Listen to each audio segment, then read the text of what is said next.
ইমাম আহমদ বিন হাম্বল রাহিমাহুল্লাহ ছিলেন 10 লক্ষ হাদিসের হাফেজ, এরপরেও জনগণ মেনে নেয়নি। তার পায়ে রশি দিয়ে যেমন কুকুর মারা গেলে রাস্তায় মানুষ টেনে নিয়ে বাইরে ফেলে দিয়ে আসে, ইমাম আহমদ বিন হাম্বল তার যুগে নয়, এখন পর্যন্ত যত মানুষ এসেছে হাদিস শাস্ত্রে সবার চেয়ে বড় পণ্ডিত, এরপরেও জাতি তাকে মেনে নেয়নি, সমাজ তাকে মেনে নেয়নি। তার পায়ে রশি দিয়ে রাস্তায় টানা হতো, তাকে পিটানো হতো। ইমাম আহমদ বিন হাম্বলের মতো মানুষ জাতির কাছে সম্মান পেলেন না। আমরা জাতির কাছে সম্মান পাই বুঝতে পারি না। বুঝতে হবে আমাদের প্রচারের ত্রুটি রয়েছে। হক বড় তিতা, যা কালকে বলছিলাম। জাতি কেন সম্মান করে, জাতি কেন মূল্যায়ন করে? কই কেউ তো ইট মারে না, ঢেল মারে না, পাটকেল মারে না, সম্মান সহকারে খেতে দেয়।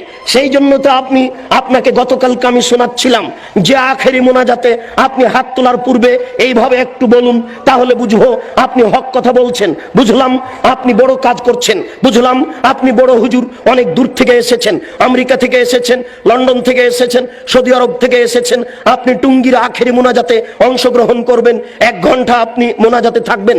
সারা পৃথিবীতে মানুষ টিভি চ্যানেলে আপনার মোনাজাতে অংশগ্রহণ করবে। সেই টুঙ্গি থেকে নিয়ে মতিঝিল পর্যন্ত মানুষ একাকার হয়ে আপনার মোনাজাতে অংশগ্রহণ করবে।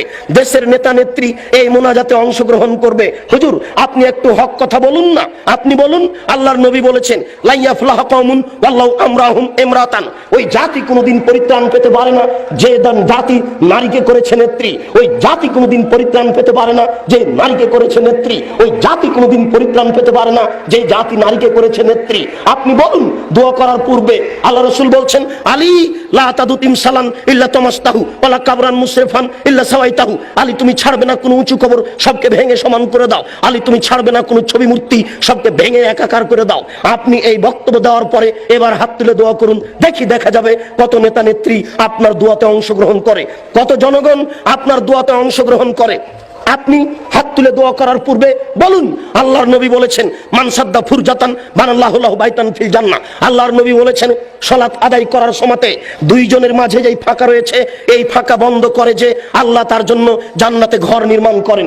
আপনি বলুন একটু, এরপরে আপনি হাত তুলে দোয়া শুরু করবেন। বাইতুল মুকাররম হচ্ছে বাংলাদেশের জাতীয় মসজিদ।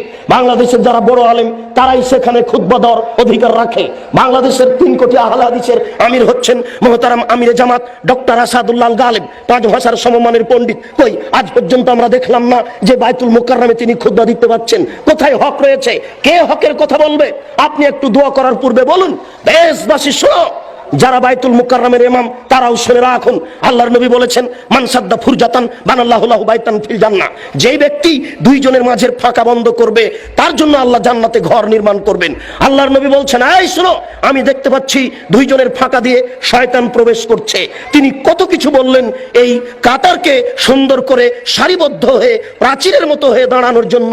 আর বাইতুল মুকাররমে গিয়ে দেখি, অন্যান্য মসজিদে গিয়ে দেখি একজন 1 হাত সামনে আছে, 1 হাত পিছনে আছে, কোন জায়গাতে 2 হাত ফাঁকা আছে, 5 হাত ফাঁকা আছে, এইভাবে সালাত শুরু হয়ে যাচ্ছে।